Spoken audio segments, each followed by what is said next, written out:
सच्ची गल है कोई अफवाह नहीं। आहो मैनू ओदी कोई परवाह नहीं। हुण ओ चारू हो गया हरियां फसलों दा, मेरे कोल ते एक दो रुग भी का नहीं। अपने हंजुआ विच हो गोते खांदा है, डूब जावेगा ओदा लंबा सा नहीं।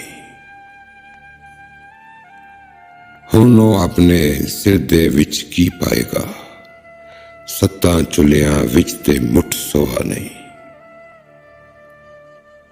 अग दे कोल ते क्यों भी पिंगड़ जांदा है,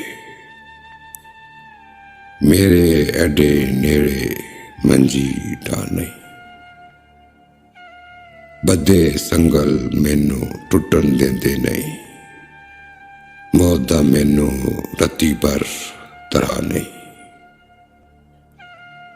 मेरे दुखों मौत किनारे बैठा है, उत्तों आंदा मैनू कोई परवाह नहीं।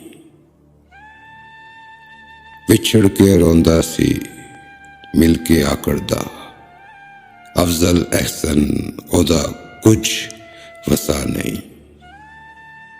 सच्ची गल है कोई अफवाह नहीं। आहो मैनू ओदी कोई परवाह नहीं।